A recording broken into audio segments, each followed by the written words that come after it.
Do you love the term income streams? I know I do, especially when the word passive is added to the beginning. Today I'll be sharing my why. Yes, I do. I also want to have streams of income, passive income. Hi, my name is Richard. Welcome to my channel, 1K Freedom.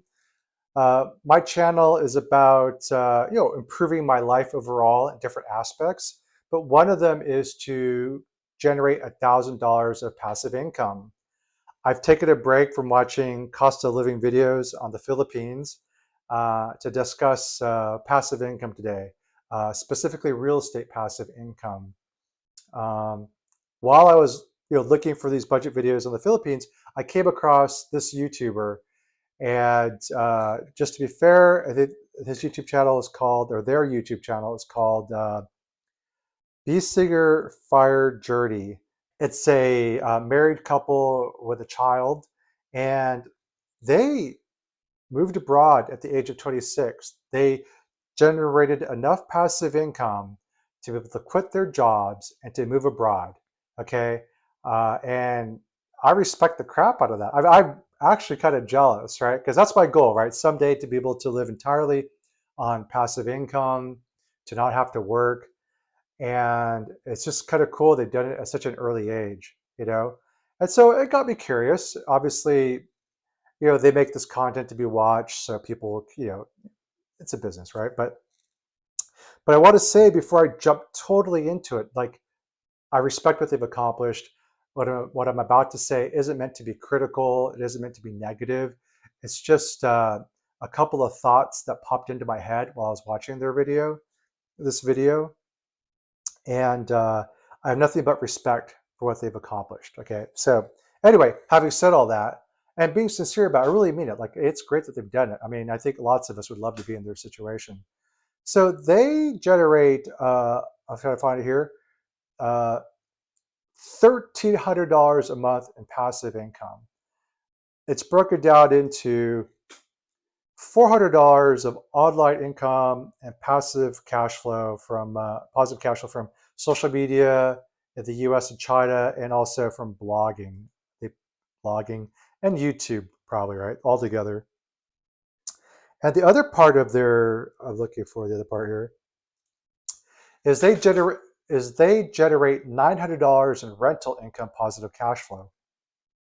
He mentions that they own a condo and they own a house back in the States, and that after property management fees, HOA, homeowners association fees, I think, and mortgage payments, they generate $900 of passive income after all expenses.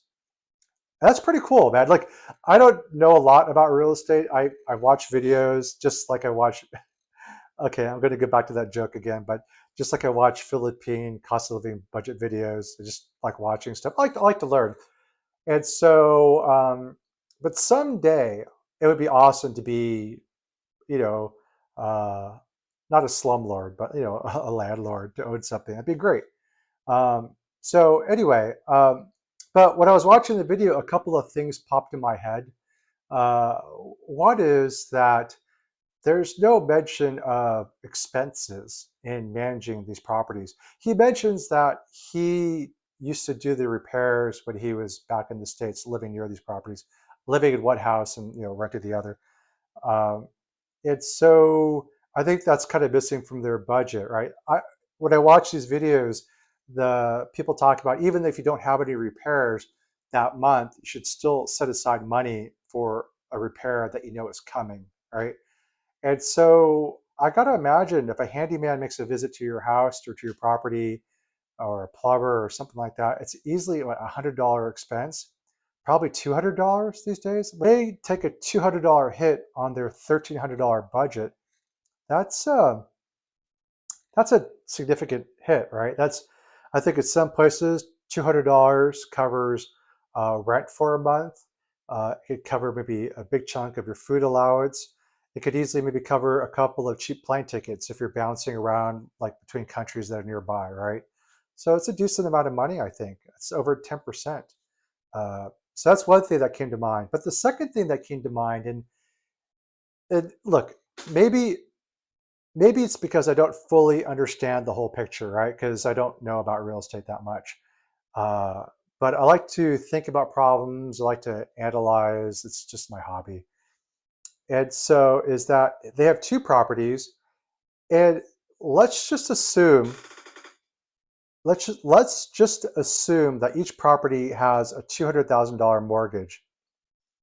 Okay, and if the interest rate is 4%, they're paying 955 per property. If they have a 3%, it's 843, right? 3.5, it's about 900. So let's just call it 900, right? The average between 3, 3, 4, 3.5.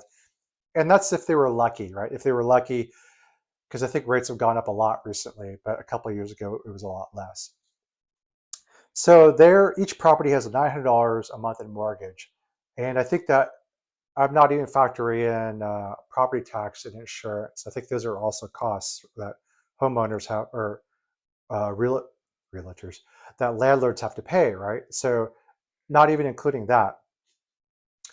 And so if there's a vacancy, okay, and let's assume one more thing. Let's assume that each property equally kicks out $450 of passive income. So in other words, this $900 is split evenly. Each property is giving off $450 of passive income a month after expenses.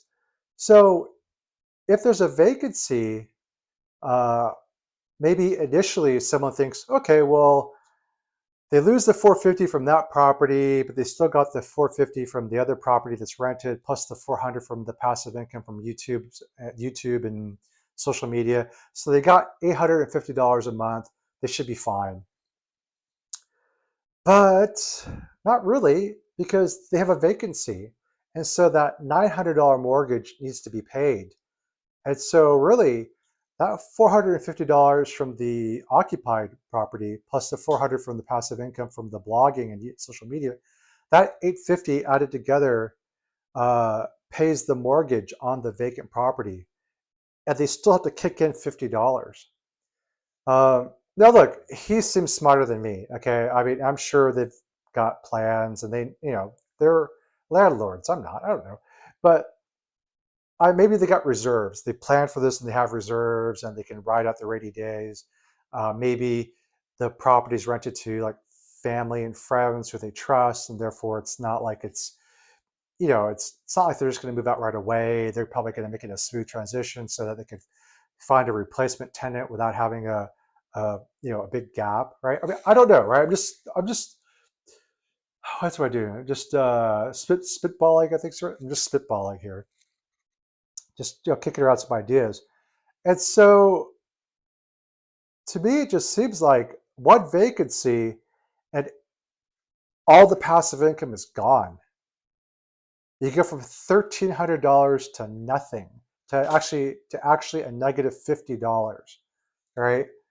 And the reason why I'm going through this exercise is to help myself, right? To help me improve my problem solving, but also to be helpful to you, I hope, right? To help kick around ideas to think about stuff. I mean, I totally want passive income, but I know it needs to be sort of stable and reliable, right? I do have some passive income. I get about $150 from my dividend stocks, I think, roughly. Uh, I own some REIT stocks, right? They're real estate investment trusts, so they, give some dividend income. I probably should do a video where I add up how much dividend income I'm getting. But anyway, but the point is though, is I'm just rambling on a tangent, is that I think passive income needs to be stable, right? And even if you have a stable source of passive income, you shouldn't spend all of it anyway. Like the person in the video, they seem pretty smart. They're probably saving some of that $1,300 a month, I hope, for a rainy day fund, right? And so anyway, I'm going to stop rambling. I just wanted to kind of kick around this whole, it's pretty cool that they're doing this, but I just saw a couple of things that made me a little bit worried, but I don't know them. I don't know exactly their whole situation. So I don't know how they're accounting for possible issues down the road, right? But I also want to point out the situation so that for someone who's like, oh, I'm set, I have all this money coming in, just to point out, well, just make sure you've thought through your situation, in detail so that you're prepared, right? it's fine to take risks. It's fine to be like, okay, I'm going to rely on this, but if I have a hiccup, I got my reserves. You know what I mean? Like if they have a vacancy, it'll be temporary, hopefully, right? Like a month, 2 months, and then they'll get a tenant and they'll be back on like the gravy train.